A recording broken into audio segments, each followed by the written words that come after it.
안녕하세요. 주님의 말씀을 붙잡고자 이 예배의 자리에 나오신 성도 여러분들을 주님의 이름으로 축복합니다. 성도 여러분들께서는 기억에 남는 사람이 있으십니까? 어떤 이유로 그 사람을 기억하십니까? 부정적이던 긍정적이던 그 사람을 기억하게 하는 것은 그 사람의 특징입니다. 어떤 사건이나 일이 있고 그 자리에 함께 있었다면 그 사람에 대한 기억이 남습니다. 그리고 그것이 강렬하거나 특별했다면 우리에게 영향을 끼칩니다. 성도 여러분들은 어떤 사람으로 기억되고 싶으십니까? 또 어떻게 소개되고 싶으십니까? 한 사람을 소개할 때는 그 사람이 어떤 사람인지 이야기합니다. 오늘 성경은 스데반을 어떻게 소개하고 있을까요? 사도행전 6장 5절에서는 그를 믿음과 성령이 충만한 사람이라고 소개하고 있습니다. 믿음과 성령, 이것이 스데반을 채우고 있는 것이었습니다. 스데반의 특징이었고 스데반의 성격이었고 성품이었습니다. 단 이 한 줄로 우리는 스데반이 어떤 사람인지 짐작할 수 있습니다. 그가 예수님을 믿었고 성령과 함께 한다는 것은 그 어떤 장황한 수식어보다도 그를 잘 설명해 줍니다. 믿음과 성령이 충만한 스데반은 교회의 큰 책임과 조직적 의무를 담당하는 7사람 중 하나로 택함을 받게 되었습니다. 그는 인정받는 사람이었습니다. 12사도가 제자를 불러 7사람을 택해서 일을 맡긴다고 했을 때 사람들은 기뻐하여 택했다고 합니다. 또 스데반은 말씀의 능력이 있는 사람이었습니다. 그는 교회 안에서 집사로 세움을 받아 책임을 다했고 이후 성경에서는 제자의 수가 많아지고 제사장의 무리도 이 도에 복종했다고 이야기합니다. 우리는 스데반의 성품과 그의 행동에서 그리스도의 영광이 드러나고 있는 것을 볼 수 있습니다. 스데반이 은혜와 권능의 충만함으로 큰 기사와 표적을 행하고 복음을 전했을 때 어떤 무리들이 일어납니다. 그리고 논쟁이 시작됩니다. 하지만 스데반은 스데반 스스로의 지식으로 이들과 논쟁하지 않았습니다. 예수님께서는 미리 말씀하셨습니다. 사람들이 너희를 매질하겠으며 나로 말미암아 너희가 권력자들 앞에 설 것이다. 너희는 그들에게 증거가 될 것이다. 사람들이 너희를 끌어다가 넘겨줄 때 무슨 말을 할까 미리 걱정하지 말아라. 무엇이든지 그때 너희에게 주시는 그 말을 하라. 말하는 이는 너희가 아니요 성령이시니라. 무리들과 논쟁한 것은 스데반이 아닌 스데반 안에 계시는 성령이셨습니다. 사도행전 6장 10절입니다. 스데반이 지혜와 성령으로 말함을 그들이 능히 당하지 못하여 11절 사람들을 매수하여 말하게 하되 이 사람이 모세와 하나님을 모독하는 말을 하는 것을 우리가 들었노라 하게 하고 무리들은 그 사람들까지 매수합니다. 그리고 말합니다. 이 사람이 모세와 하나님을 모독하는 말을 했다. 우리가 들었다. 곧 성도 여러분들이 잘 아시다시피 스데반은 이대로 공회에 넘겨지게 됩니다. 그리고 그들은 거짓 증인들을 세우고 말합니다. 이 사람이 거룩한 곳과 율법을 거슬러 말했다.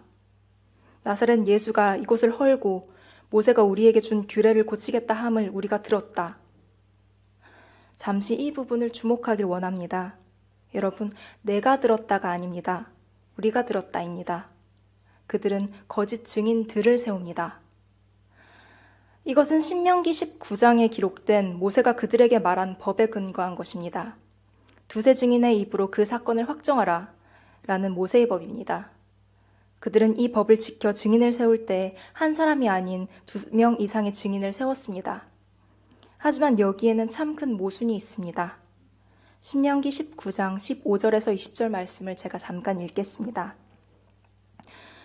사람의 모든 악에 관하여 또는 모든 죄에 관하여는 한 증인으로만 정할 것이 아니요 2증인의 입으로나 또는 3증인의 입으로 그 사건을 확정할 것이며 만일 위증하는 자가 있어 어떤 사람이 악을 행하였다고 말하면 그 논쟁하는 쌍방이 같이 하나님 앞에 나아가 그 당시에 제사장과 재판장 앞에 설 것이요 재판장은 자세히 조사하여 그 증인이 거짓 증거하여 그 형제에게 행하려고 꾀한 그대로 그에게 행하여 너희 중에 악을 제하라.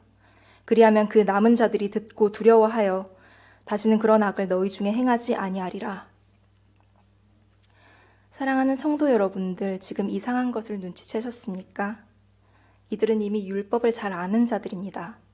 지금 이들은 모세가 알려준 법에 따라 두세 증인을 세우고 확증했습니다.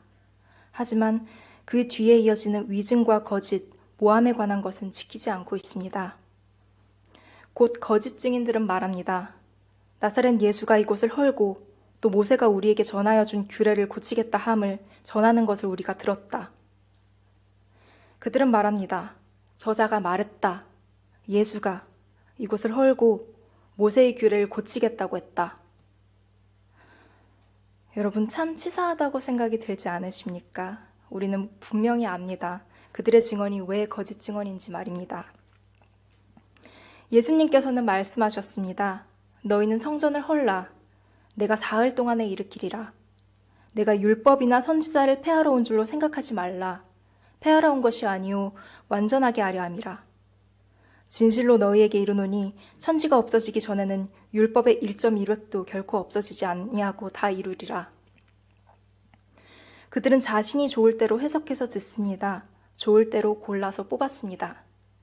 모세를 통해 받은 율법도 그리스도 예수께서 주신 새 언약도 말입니다. 그 말이 사실인지 이제 그들은 관심이 없습니다. 그리고 우리는 여기서 다시 한번 그리스도를 떠올립니다. 요한복음 7장에서 예수님께서 하신 말씀이 떠오릅니다. 모세가 너희에게 율법을 주지 않았느냐? 너희는 한 사람도 그 율법을 지키지 않으면서 왜 나를 죽이려 하느냐? 여러분, 이 상황이 지금 머릿속에 그려지십니까? 성경은 간략하게 설명하지만 다수가 한 사람을 모함하고 다그치는 상황입니다. 속에는 그를 해하려는 생각을 그득 담고 말입니다. 다수까지는 아니더라도 2명 이상의 사람이 나를 다그치는 상황에 다들 한 번쯤 있어 보셨으리라 생각합니다. 사실 여부와 관계없이 억울해서 또는 무서워서 하고 싶은 말이 잘 나오지 않기도 합니다. 우리의 생각으로 스데반은 참 억울하고 두려울 것입니다. 하지만 스데반의 태도는 우리가 예상할 수 있는 두려운 사람의 모습과는 많이 달랐습니다. 6장 15절입니다. 공회 중에 앉은 사람들이 다 스데반을 주목하여 보니 그 얼굴이 천사의 얼굴과 같더라. 우리는 언제 조급함과 공포를 느낍니까? 내 안위가 나를 싫어하는 누군가의 주도에 달려있다고 생각할 때 느낍니다. 사람은 궁지에 몰리면 자신의 입장을 이야기합니다. 이 사람을 내가 설득시킬 수 있느냐에 마치 내 안위가 걸려있는 것 같이 설명하고 변명하려 듭니다. 심판대에 선 이상 많은 사람들은 더 이상 진실 자체에는 관심이 없는데도 말입니다. 스데반의 상황도 이와 같을 것입니다. 스데반을 공회에 세운 상황에서 그들은 더 이상 진실을 아는 것에는 관심이 없습니다. 그렇기 때문에 거짓 증인까지 세우며 몰아붙입니다. 하지만 스데반은 성경이 기록하기를 우리가 예상할 수 있는 두려운 사람의 표정이 아닌 천사의 얼굴과 같았다고 합니다. 어떻게 이럴 수 있을까요? 스데반은 지금 그의 안위를 그들에게 두고 있지 않습니다.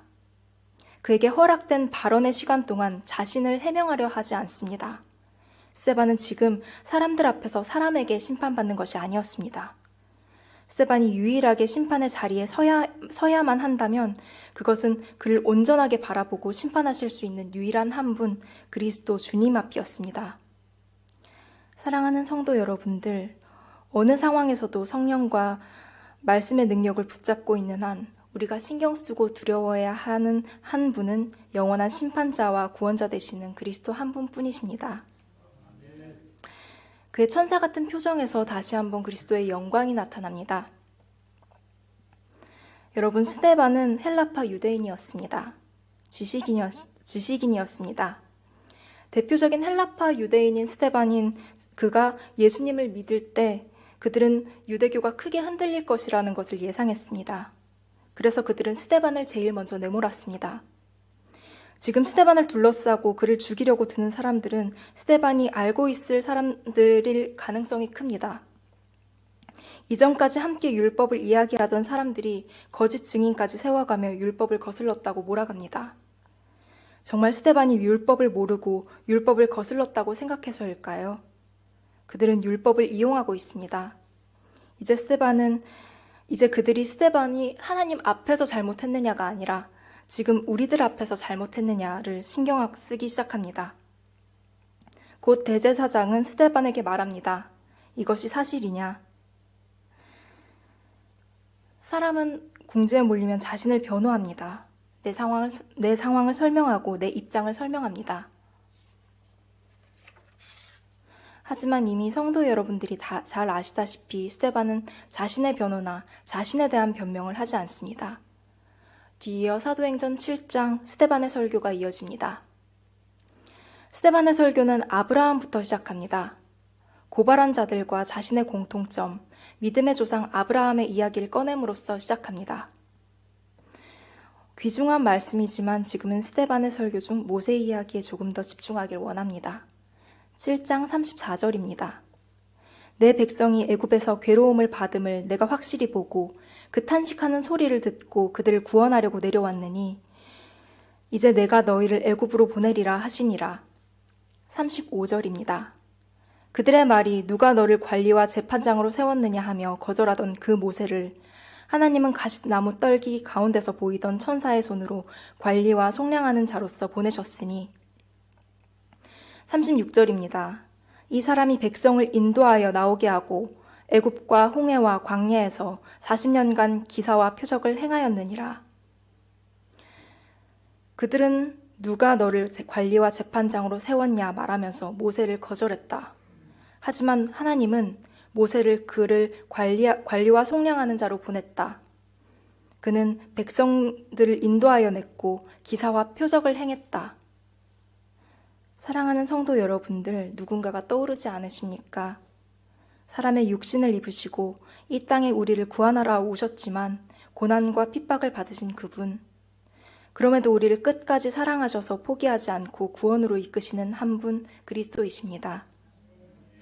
우리를 구원하실 자로 하나님께서 보내주셨지만 정작 그리스도께서는 거절당하셨습니다. 지금 스데반의 설교에서는 예수 그리스도의 이름이 직접적으로 나타나 있지는 않습니다. 하지만 그의 설교에서는 분명히 그리스도의 영광이 나타납니다. 그리고 지금 우리는 그의 설교에서 그리스도의 사랑과 영광을 봅니다. 스데반의 설교는 이어집니다. 39절입니다. 우리 조상들이 모세에게 복종하지 아니하고자 하여 거절하여 그 마음이 도리어 애굽으로 향하여 40절 아론더러 이르되 우리를 인도할 신들을 우리를 위하여 만들라. 애굽 땅에서 우리를 인도하던 이 모세는 어떻게 되었는지 알지 못하노라. 사랑하는 성도 여러분들, 지금 스데반이 얼마나 담대한 설교를 하고 있는지 느껴지십니까?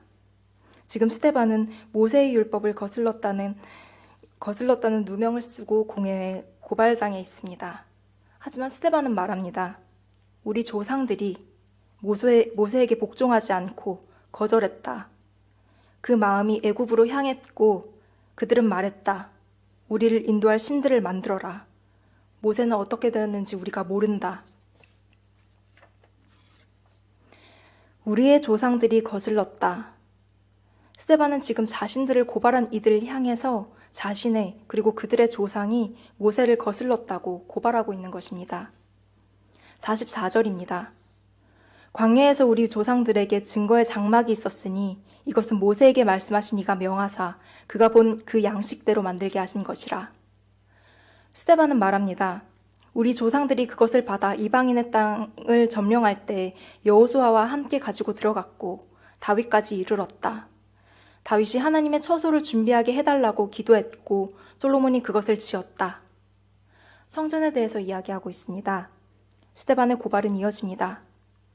그러나 지극히 높으신 이는 손으로 지은 곳에 계시지 아니하시나니 선지자가 말한 바 49절 주께서 이르시되 하늘은 나의 보좌요 땅은 나의 발등상이니 너희가 나를 위하여 무슨 집을 짓겠으며 나의 안식할 처소가 어디냐 이 모든 것이 다 내 손으로 지은 것이 아니냐. 자신을 고발한 사람들을 향해 스데반은 말합니다. 주께서 이르셨다. 하늘은 그의 보좌요 땅은 그의 발등상이다. 너희가 나를 위하여 무슨 집을 짓겠느냐? 내 손으로 지은 것이 아니냐? 그들이 저지르고 있는 잘못 중 큰 한 가지가 이것입니다. 성전을 허물 것이라 거짓 증인을 세워 고발한 사람들을 지금 알지 못합니다. 그들이 지금 몰아세우고 핍박하고 고발하고 있는 그리스도 예수가 그 성전의 주인이시라는 것을 말입니다.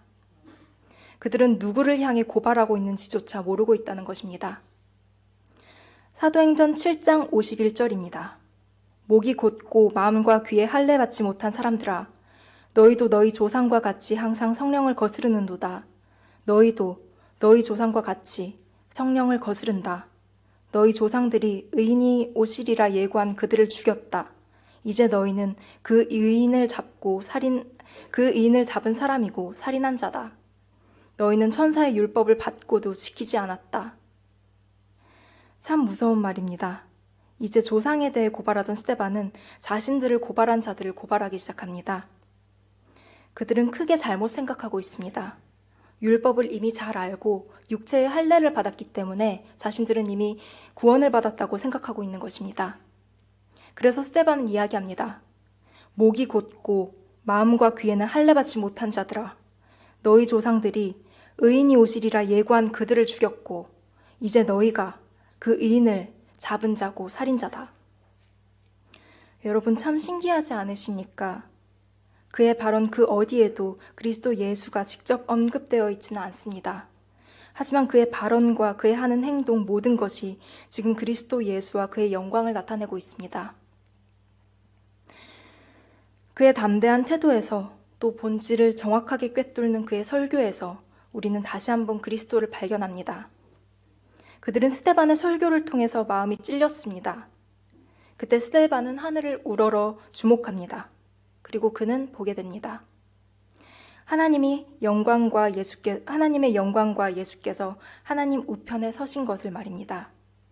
그리고 말합니다. 보라, 하늘이 열리고 인자가 하나님 우편에 서신 것을 보노라. 사람은 위협을 느낄 때 자신을 위협하려는 대상에게서 눈을 떼기 어렵습니다. 하지만 스데반은 그 와중에 성령이 충만하여 하늘의 시선을 둡니다. 우러러 말합니다. 참 중요한 부분입니다. 스데반이 지금 주목하고 있는 사람들은 자신을 죽이려는 사람들이 아닙니다. 참 구주이며 유일하고 영원한 심판자가 되실 그리스도였습니다. 그래서 스데반은 사람들 앞에서 그를 고발한 자들에게서 심판을 받는 것이 아니었습니다. 이제 그는 고발당한 자가 아닌 그리스도의 증인으로서 그들 앞에 서 있습니다. 여러분 얼마나 담대한지 느껴지십니까? 사두개인들은 부활을 믿지 않습니다. 이런 그들 앞에서 스데반은 말했습니다. 하나님 우편에 인자가 서 계시다. 이제 그들은 큰 소리를 지르고 귀를 막습니다. 더 이상 듣지 않겠다는 뜻입니다. 그들의 법에 따라 증인들이 먼저 돌을 던집니다. 그들은 그들의 겉옷을 사울 앞에 두고 돌로 스데반을 치기 시작합니다. 이어지는 스데반의 태도는 다시 한번 우리를 놀라게 만듭니다.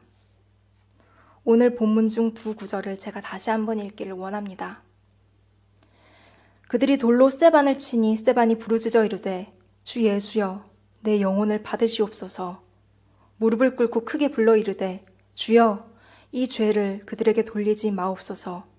이 말을 하고 자니라. 스데반은 기도합니다. 주 예수여 내 영혼을 받으시옵소서. 설교를 끝으로 스데반은 사람에게 소리치지 않습니다. 그리스도께 외쳤습니다. 내 영혼을 받으시옵소서.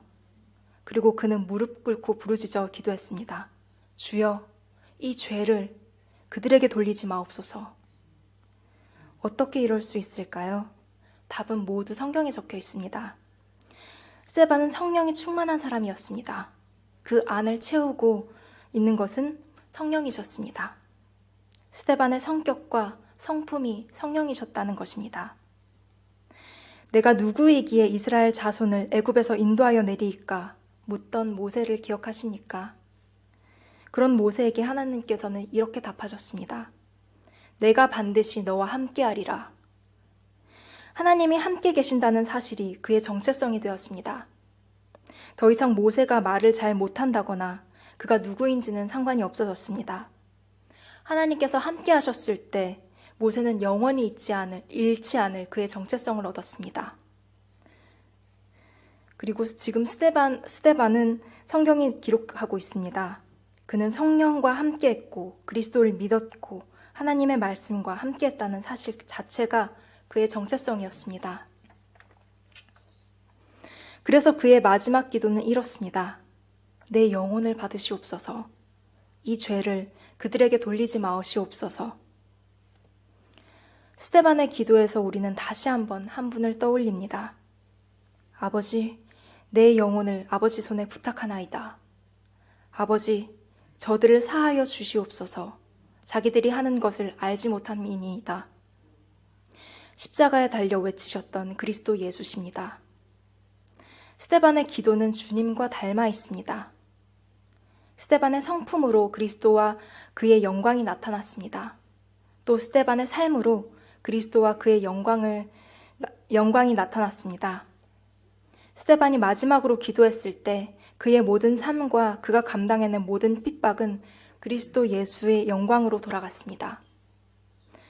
그가 하나님 우편에 계시는 그리스도를 보았을 때 그는 더 이상 사람 앞에 던져진 고발당한 자가 아니었습니다. 그리스도의 증인이 되었습니다.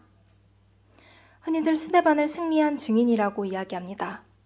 스데반이 정말로 승리한 이유는 그의 삶이 그리스도를 떠올리게 하고 그의 죽음이 그리스도와 닮아 있고 그의 기도가 그리스도를 나타내기 때문입니다. 사랑하는 대구 수성교회 여러분, 스데반의 기도는 많은 사람에게 또 우리의 마음에 큰 무엇인가를 남깁니다. 장황한 미사오구가 드러난 화려한 언변의 기도가 아니었습니다. 성경에 기록된 두 마디였습니다. 내 영혼을 받으시옵소서. 진정으로 그는 그의 모든 것을 위탁했습니다. 그들에게 죄를 돌리지 마시옵소서.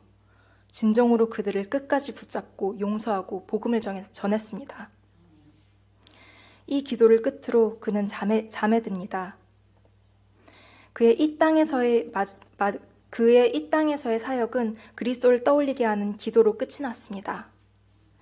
그의 기도에서, 그의 삶에서, 그의 죽음에서 우리는 그가 사랑하는 그리스도 하나님을 봅니다. 사랑하는 대구 수성교회 성도 여러분들, 어떻게 살아가고 싶으십니까? 어떻게 잠들고 싶으십니까? 어떻게 기억되고 싶으십니까? 누구에게 기억되고 싶으십니까? 스데반의 죽음은 이후 바울에게 큰 영향을 끼쳤습니다. 훗날 사도 바울은 골로새서에서 이렇게 기록하고 있습니다. 위의 것을 찾으라. 거기에는 그리스도께서 하나님 우편에 앉아 계시느니라. 하지만 스데반은 사람에게 기억되는 것을 원했던 것이 아닙니다. 그랬다면 그는 공회에서 자신을 변호했을 것입니다. 그는 이미 율법을 잘 알고 있는 사람이었으니 말입니다. 하지만 스데반은 그러지 않았습니다. 그가 기억되고 싶었던 단 한 분은 내 영혼을 받으시옵소서 소리쳐 기도했던 한 분, 그리스도였습니다. 우리는 이제 생각해야 할 것입니다.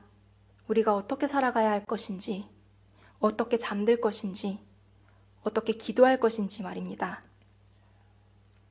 사랑하는 대구 수성교회 여러분들, 스데반의 마지막 기도가 그리스도 예수를 나타내듯이 우리의 삶과 우리의 기도가 한 분 그리스도께 기억되기를, 단 한 분 그리스도를 떠올리게 하기를, 단 한 분 그리스도를 나타내게 되기를 간절히 소망합니다. 기도하겠습니다.